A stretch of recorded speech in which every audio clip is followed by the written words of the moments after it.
Assalamualaikum warahmatullahi wabarakatuh. Salam sejahtera bagi kita semua.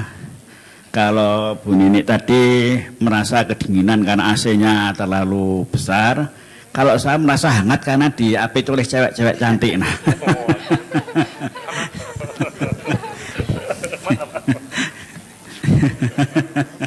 Jadi saya diberi tugas untuk menjelaskan tentang perasetan dan pengadaan.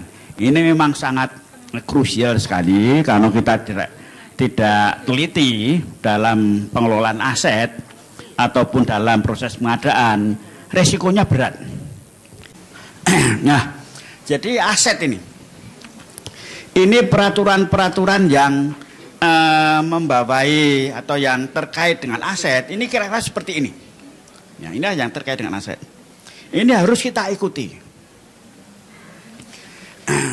Nah, ruang lingkup BUMN ini adalah barang-barang yang ada di dalam simak BUMN. Bisa didapat dari APBN, bisa didapat dari perolehan yang lain. Misalnya dari hibah, kemudian dari perjanjian kontrak, dan yang sebagainya. Ini meskipun dari hibah, begitu masuk dibahkan ke UGM harus masuk ke dalam sistem pelaporan barang milik negara. Ya. Pemanfaatannya ini bisa disewakan, bisa dipinjam pakai dan sebagainya. Ya. Ini juga harus mengikuti peraturan yang berlaku. Tidak bisa kita menyewakan seenaknya sendiri. Nah, sekarang dengan adanya rekening tunggal, jadi dari rekening rektor, ini seluruh sewa aset ini harus masuk ke rekening rektor. Kemudian nanti bisa langsung dikeluarkan ke rekening unit kerja yang ketempatan aset tersebut. Tetapi uang harus masuk ke rekening rektor dulu. Aset ini bisa barang sediaan. Barang sediaan ini mudahnya habis pakai. Kertas, pensil, spidol, dan sebagainya. Ini juga harus masuk di dalam sistem pelaporan. Ya. Jadi dulu belanja berapa, sudah dipakai berapa, sisanya berapa, nanti akan diaudit, dilihat, oh sisanya masih sesuai atau tidak. Kemudian aset tetap. Ya. Aset tetapnya tanah, peralatan, mesin, dan sebagainya. Nah ini asetnya harus dikelola agar apa? Agar terjadi tertib administrasi. Barang keluar masuknya harus jelas.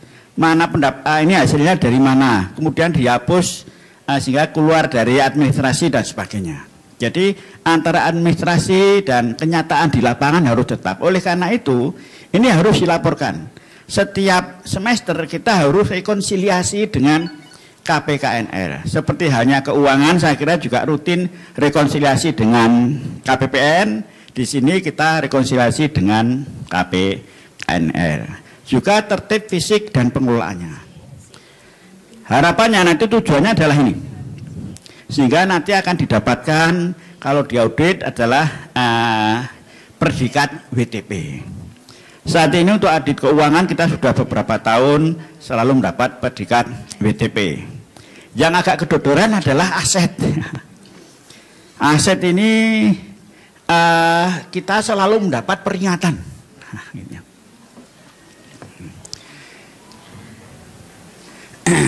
Nah ini aset ini harus dibukukan, diinventarisasi, kemudian dilaporkan. Karena setiap semester itu mesti berubah. Mesti ada pembelian baru, jelas yang tadi aset lancar tadi, barang habis pakai mesti ada. Itu juga harus masuk, jadi harus diupdate terus-menerus. Oleh karena itu, di setiap unit kerja, ini ada pengelola barang. Jadi selain pengelola keuangan, ada pengelola barang. Ini dua-duanya ini harus bekerja sama, antara pengelola keuangan dan pengelola barang. Seperti halnya di kantor pusat, kami dari Direktorat PPA dan Direktorat Keuangan selalu harus bekerja sama, karena tidak bisa dipisahkan. Uangnya keluar berapa dan sebagainya, lalu dicocokkan ke aset. Di keuangan ada pembelian sekian, di aset mana buktinya, apa mana barangnya dan sebagainya.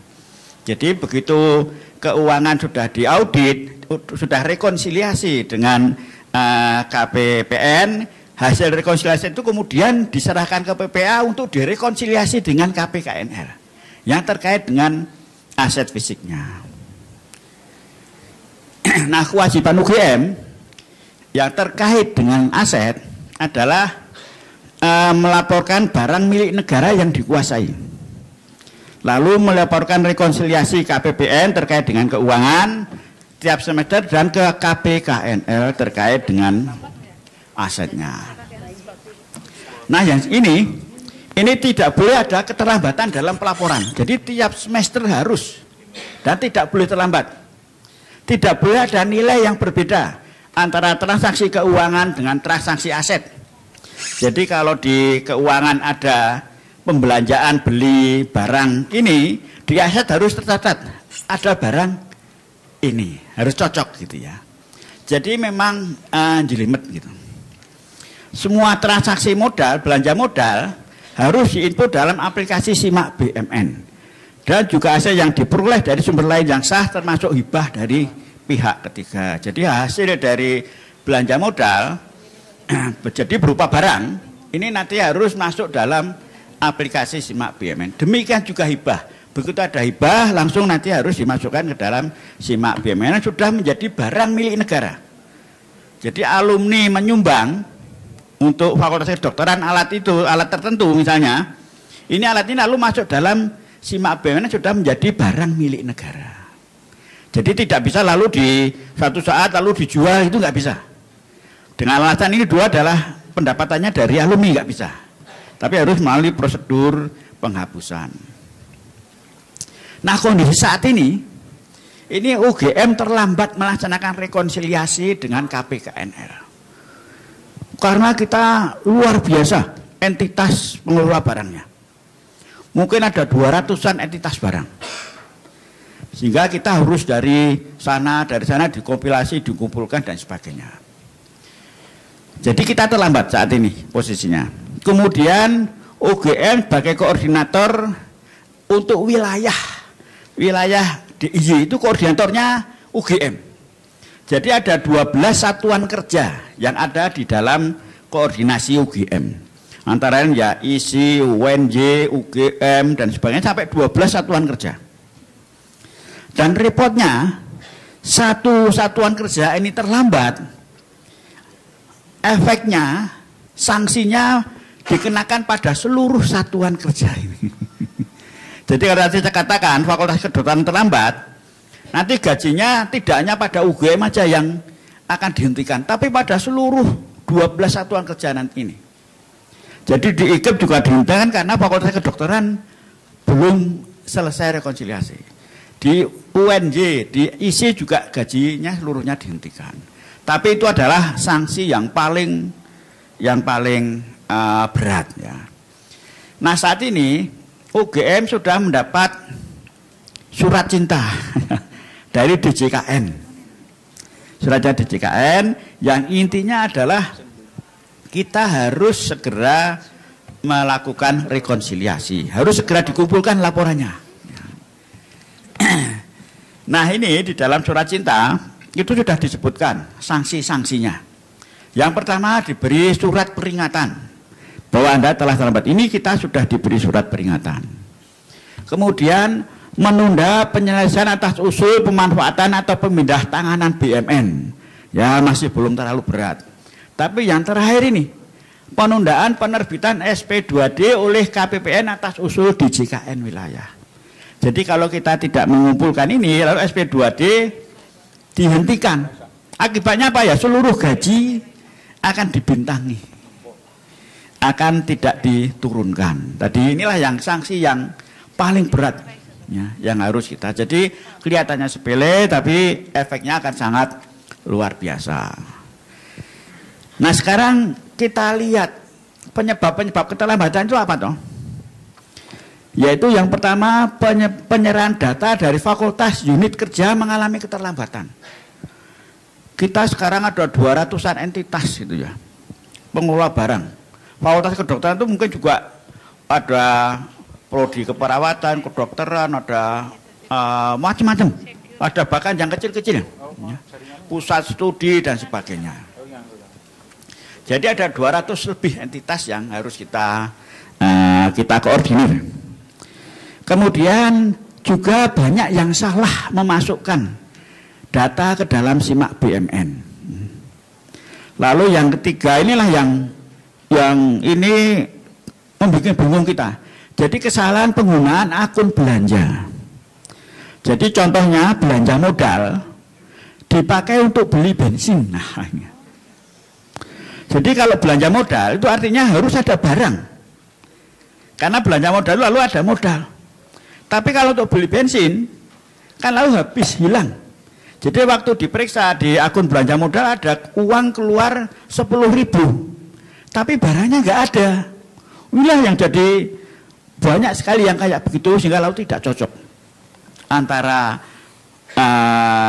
aset yang dimiliki dan uang yang keluar. Ini banyak sekali terjadi karena salah di dalam memasukkan akun belanja.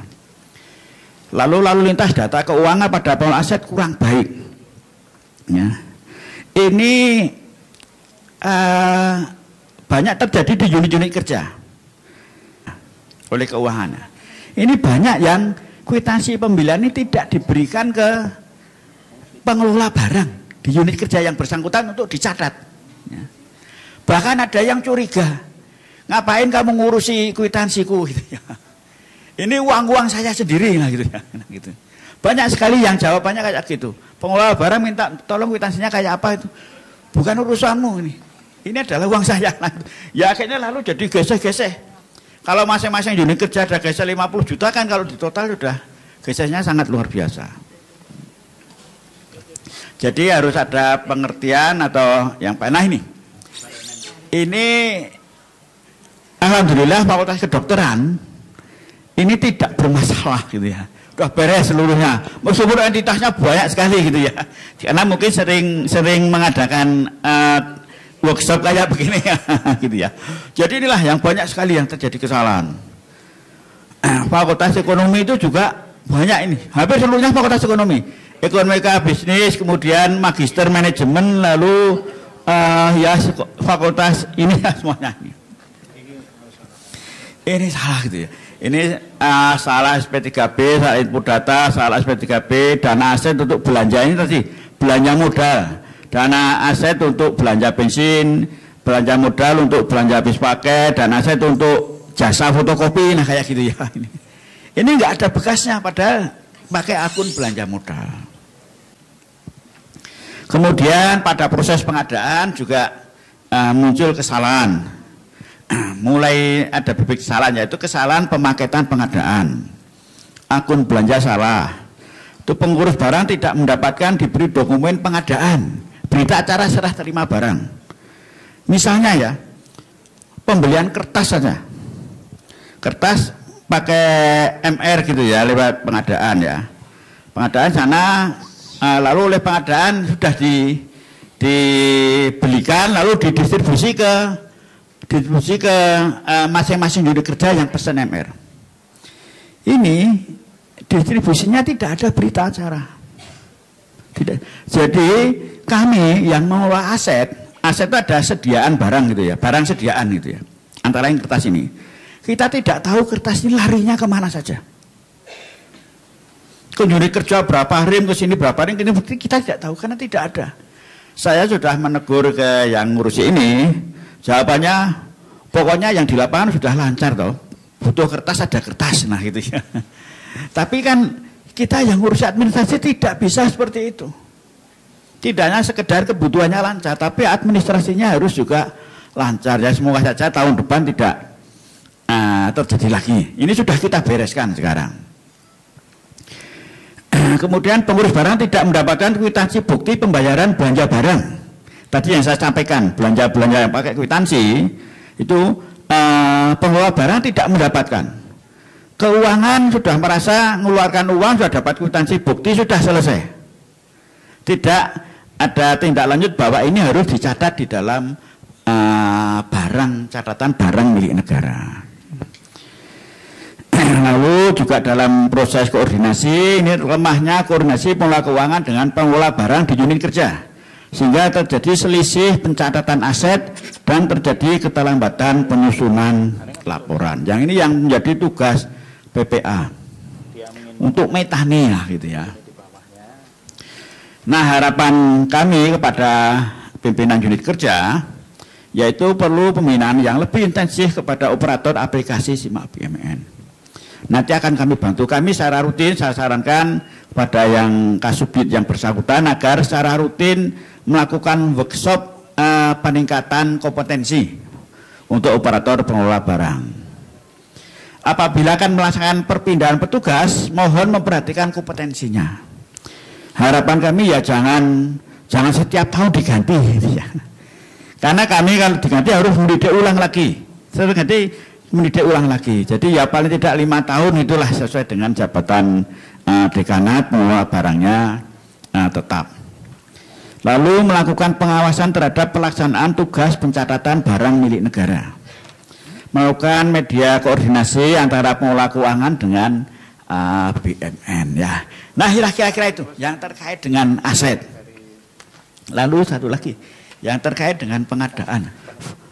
Kalau proses pengadaan ini sebaiknya konsultasi dengan unit pengadaan. Unit pengadaan dipimpin oleh Pak Iksan, nanti akan mengarahkan. Ini kalau saya bagi menjadi yang barang sediaan tadi pakai material request, sudah ada kontrak payung, beli kertas sudah kontrak dengan toko mana, itu nanti tinggal mengambil, ya gitu dan sebagainya. Kemudian pengadaan yang lain ini ada yang kalau saya bagi kategori menjadi 3 kategori. Yang barang itu yang di bawah 50 juta itu pakai kwitansi, di bawah 200 juta itu pakai pengadaan langsung, di atas 200 juta itu harus dengan lelang. Nah, untuk kwitansi masing-masing unit kerja harus punya pejabat pengadaan. Karena dia nanti yang angkat tanda tangan itu. Saya sudah menyampaikan pada Pak Iksan agar UP unit pengadaan menyelenggarakan bimbingan teknis untuk staf agar bisa mendapat sertifikat. Jadi ada sertifikat untuk jadi pejabat pengadaan. Kalau 200 antara 50 sampai 200 itu pengadaan langsung. Ini harus ada PPK pejabat pembuat komitmen. Masing-masing unit kerja juga harus punya. Kalau tidak punya nanti terpaksa pakai PPK di gedung pusat, di UP. Di UP itu sudah mengurusi proyek yang banyak sehingga nanti menjadi akan tertunda. Jadi kemudian nanti kalau di atas 200 lelang itu sudah urusannya yang ada di pusat. Jadi intinya bahwa masing-masing unit kerja itu harus punya staf yang memiliki sertifikat. Syukur-syukur lebih dari 1. Nanti yang 1 mengurusi pejabat pengadaan yang di bawah 50 juta, yang kwitansi, yang 1 akan menjadi PPK, pejabat pembuat komitmen untuk yang 50 juta sampai dengan 200 juta. Nanti yang terkait dengan dokumen dan sebagainya itu bisa ke PPA, sepanjang kami nanti bisa membantu, kami bantu siapkan dokumennya. Kalau terlalu besar nanti kami bantu iguhkan sehingga lalu ada konsultan perencana. Yang nanti konsultan perencana juga batasnya lain. Batasnya adalah 10 juta itu kwitansi, 50 juta itu pengadaan langsung, di atas 50 harus lelang. Kalau tadi 50, 200 yang di atasnya, sekarang 10, 50 dan di atasnya yaitu kwitansi, pengadaan langsung dan lelang. Nanti kami bantu ya, di PPA. Jadi saya kira mungkin demikian bahan yang dapat kami sampaikan. Intinya adalah bahwa pengelola barang dan pengelola keuangan di unit kerja harus bekerja sama dengan baik terkait dengan pengadaan. Dapat menghubungi PPA dan unit pengadaan di universitas. Kurang lebihnya mohon maaf. Assalamualaikum warahmatullahi wabarakatuh.